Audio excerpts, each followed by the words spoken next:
All right, well, let's wrap this up real quick. So, 7 years down the rabbit hole of tone, and this is what I've kept, and pretty much I am done. And I've said it before, like Tom Brady retiring, or that other guy from the Packers.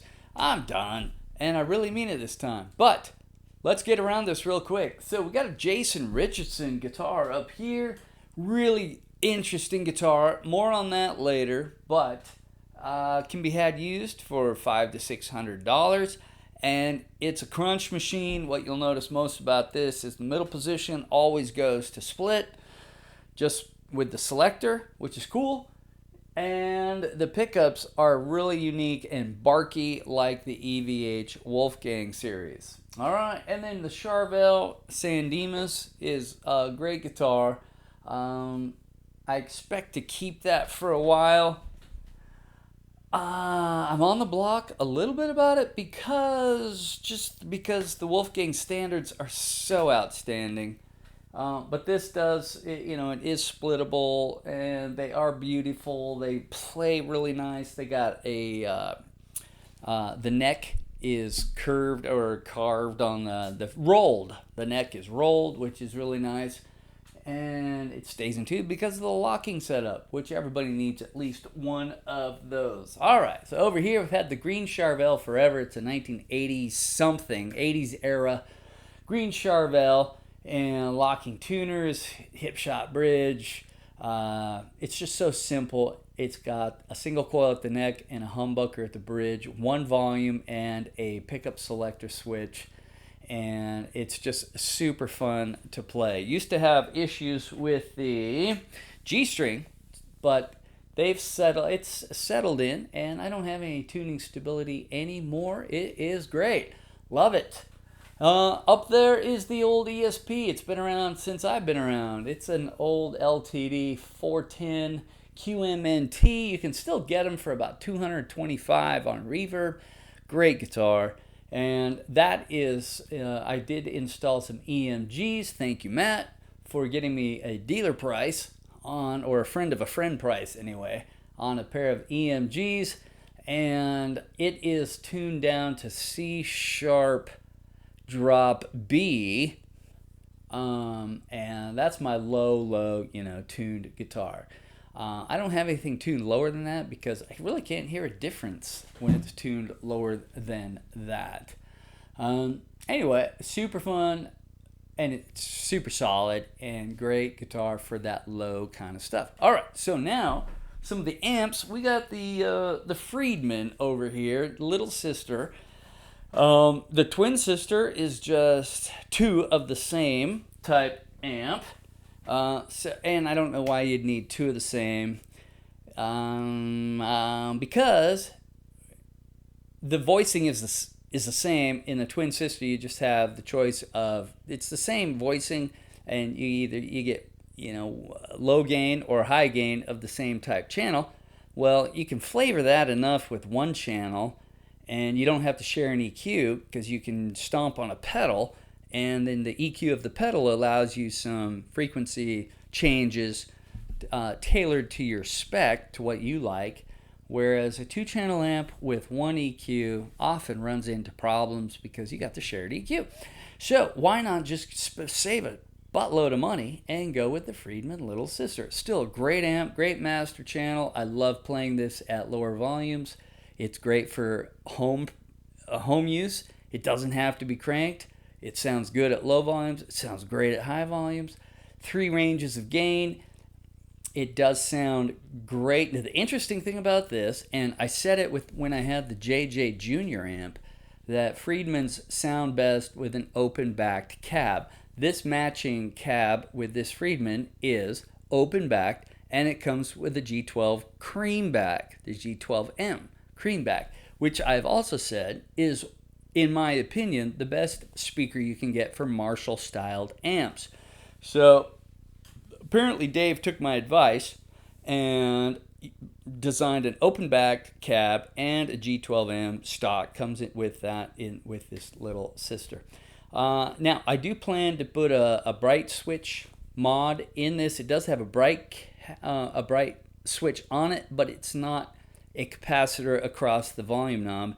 It's some sort of internal wizardry that resembles a bright cap. So I'm going to do a proper bright cap mod with a really high 4700 capacitor cap, because when you have this plugged into a closed back cab, the bass, you have to run the bass almost at 0. It's so bassy. With this large oversized cab and open backed, you can turn the bass up quite a bit, and it just sounds great. So having that bright cap will be a nice option for when I'm running it with a different style cab, if I choose to do that. All right, and speaking of cabs, let me get that out of the way real quick. This is an open back with a cream back. This is a closed back. The EVH is a closed back with the Heritage greenback. All right. And then over here on the PV, we have the DV77, and it is a semi-closed back, but it's in a cabinet, which really it is interesting because it focuses all those frequencies that end up going out of the back of the cab come back out you because of this secondary enclosure. So some of you that are patent-minded or something, I tell you what, to really reproduce a good low volume, heavy bass, thumpy sound, put a semi-open back cab inside another enclosure that brings those frequencies back to the front. All right, now super important to have, I think, and gosh, I'm getting into some other things I should probably reserve for another video. But tone, a lot of tone comes from the cab you're running. So rather than 20 different cabs, I would rather have a few cabs and a few good amps. You know, rather than, I should have said, rather than having 20 different amps or heads floating around, I would rather have a few heads and then 3 distinctly different cabs, because a lot of tonal changes come from the cab or the type of cab you're running. The Heritage Greenback is dynamite. There's a reason they put that in the EVH. I tried the DV77 in there and it was okay, but the Heritage Greenback sounds killer in that. I still may try it with the V30 I have out in the garage, but I don't know. The Heritage sounds great. So Greenback, Heritage, this is a 50 watt amp and it sounds great at low volumes. I was afraid at first to get a 50 watt. I thought, geez, it's going to be crazy loud. But again, the Master is designed well enough that it sounds great at lower volumes and it still knocks your dick in the dirt if you want to turn it up. Clean channel's great. It's got the blue channel is legendary, phenomenal blue channel. The red channel is something people complain about being too dirty or too much distortion for rhythm. Well, that's because it's a lead channel. And as a lead channel, it soars, it sings, it sears, it cuts you in half. It's great. It sustains, it hums, it's great. So the EVH Stealth is a phenomenal 50 watt amplifier with the matching cab that sounds great for home use. I couldn't be happier with it. At first it was like, oh gosh, this is making me kind of uncomfortable. But with a lot of things in life, my first real good motorcycle, a lot of metal albums I bought, some women I've met, they at first made me uncomfortable, but after getting to know them, they were life-changing. I mean, it was great. Okay, so the Friedman's great, covers all my Marshall stuff and classic stuff, which is important.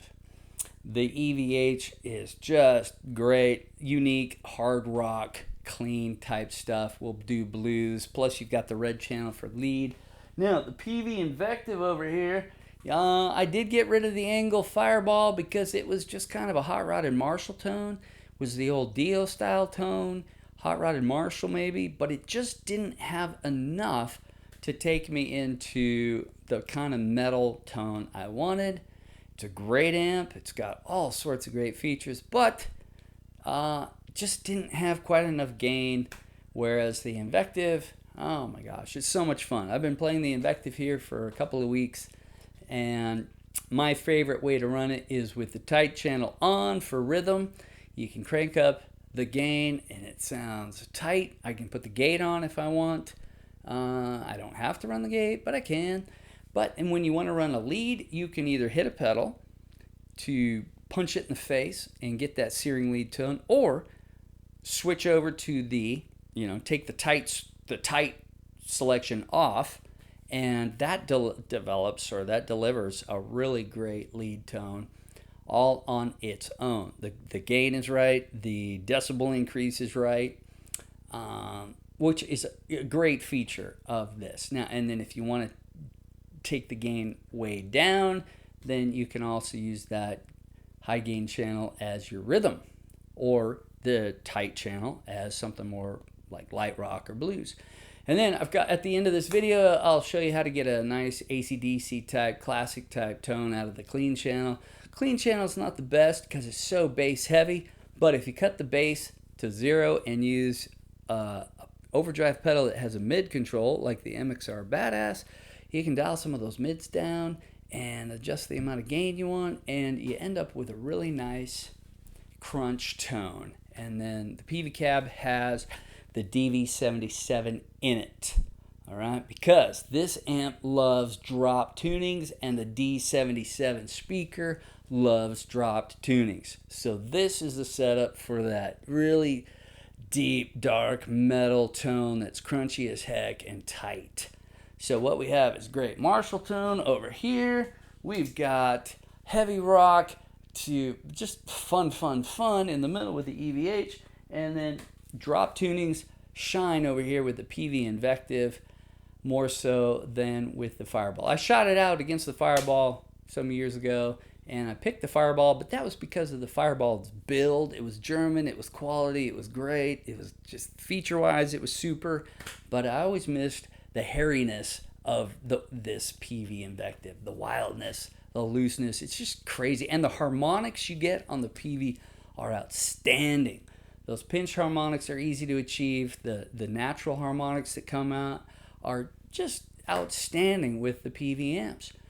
All right, so then going on, we got the Marshall up there, the little Marshall. Let me move my mic a little bit so you can see it. But we got the Marshall DSL-1 head, little kick arse little amp. We love that. Got the Bugera, Power Soak 100. Got the Joyo Meteor with which it does have to have an EQ pedal in the loop, but you do that and it is Mesa tone all day long for $180. Gets you into Mesa Mark V, and I think it's even better than the Mesa Mark V. Plus it's got the Bluetooth connectivity for giving lessons and or jamming along. And then up above that we have the Ignator Tweaker 15. If you don't have one, you should get one of those, probably just because they're 2.25 and super fun. Great, straightforward, very honest amp, Fender-ish type deal, but gets you into that JVM Marshall territory as well. Up here we have the vintage Les Paul, and I got that. I'm keeping that around because so far I have yet to play. There's another Gibson right there, or an Epiphone, but I have yet to play something that sounds as good as this vintage Les Paul, except for the Ace Frehley signature Gibson that a friend brought into school, let us play around with a little bit. That was a treat. But something with the Gibson 57 pickups in it would be appropriate, but I don't think you can get those without paying for them. I think they're about $300 a pair, or you buy a Les Paul Custom, which offers them as stock. But the Gibson 57s are a freaking awesome pickup. All right, the Epiphone Pelham Blue is really nice. I'm probably going to hang on to that. I've got a ear Vana nut on it that I need to trim out just a little bit more, and then we'll be doing a little video on that. It's a compensating nut to take care of those intonation issues that Gibsons suffer from. Then up on there we have the Squier Contemporary Squier, which is gold. And we've got the Rio Grande Dirty Harry pickup at the bridge, and a Mojo, what is that? A DiMarzio Tone Zone at the neck, believe it or not, and which actually works really good. It's searing, sustaining, but super fun guitar, reasonably priced, and stays in tune like nobody's business. And then over here is the latest edition. I sold my Wolfgang Special Gold Top. Sold that because it was uncomfortable to play. It didn't have the cutout for the arm. It didn't have the belly cutout. And it was, after a while, it just hurt my forearm because that top edge was cutting into it. It was a nice guitar. Really nice. I mean, you throw that down a flight of stairs and you throw a PRS down the stairs, and only one of them's coming back up. The PRS is going to the shop. Wolfgang's coming back up to finish the set. But these are last year's model. I didn't like the colors on this year's models. This is from last year, and supplies are getting limited. Roasted neck, amber maple top, and it's beautiful. And they're such great guitars. Hands down, my favorite guitar. This guy right here, the silver one, love it. It's triple roasted maple. This thing is just dark like chocolate. Just no issues. You know, it stays in tune. It's so much fun to play. Love it. It's a guitar I play pretty much all the time. Okay, so that's what I've kept, and that's what I plan to keep. Now, a word on pedals. All right, this is over here, we've got kind of the surplus coming and going, but down here, we've got a lot of what I plan to keep. Soul Food, $50. If you don't have one, ridiculous that you don't have one, get one.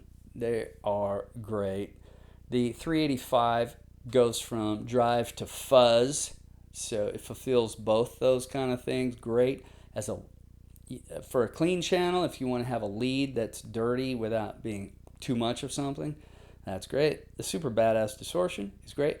Mesa Flux Drive for punching a dirty channel, giving it some tightness, giving it a lead is phenomenal, along with the OCD, which is down there too. But I like the Flex Drive because it has separate bass and treble, which is really convenient.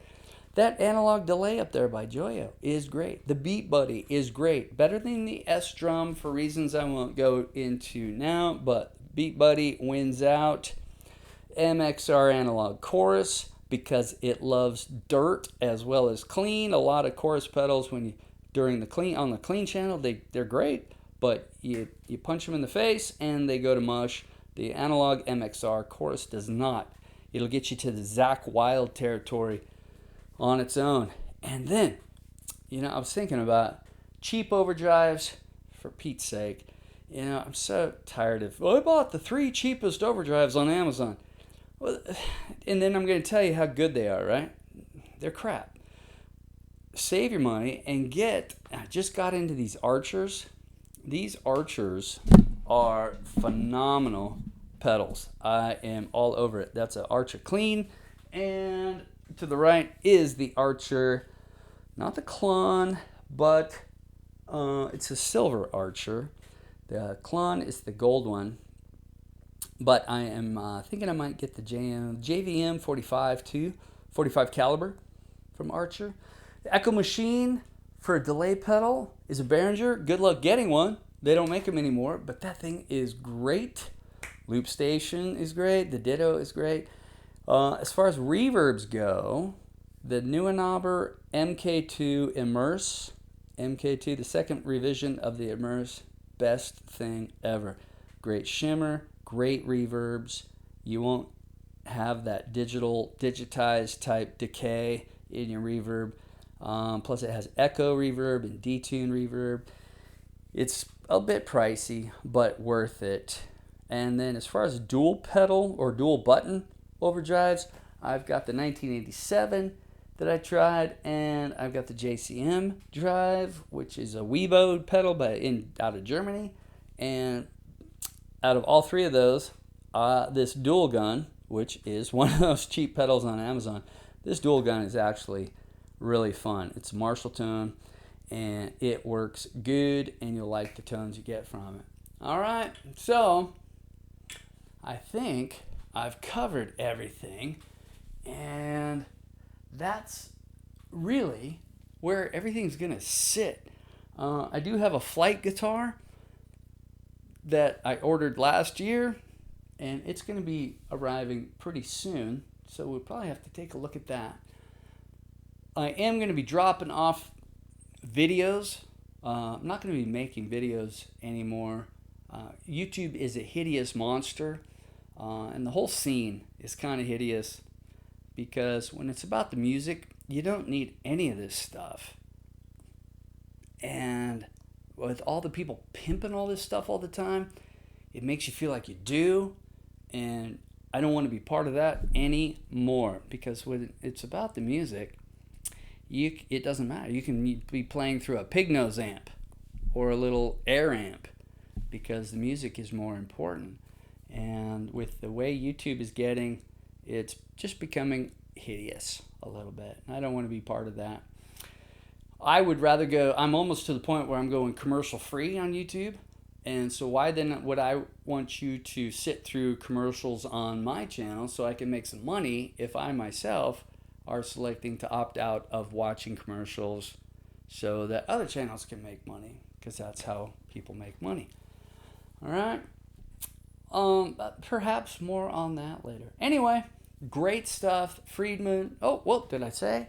Little DSL 20 down here. Good amp. But really, the Friedman covers all that and maybe even better. Still have the DSL 5, which I don't think I'll ever get rid of because it's the ultimate home practice amp. Love that. But that's about it. So take care. If you got any questions, come back with those. Otherwise, we'll see you perhaps next time, but it'll just be for things like a bright switch on the Friedman, or to perhaps talk about when it's about the music, and or to highlight a flight guitar, but not much anymore. All right. Take care. Stay tuned for that PV Crunch channel.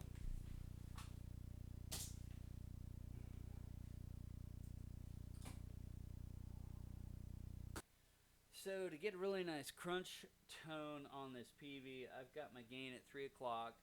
The attenuation is full power. My lows are set to almost 0. My highs are about 2 o'clock. And then I'm running the MXR distortion.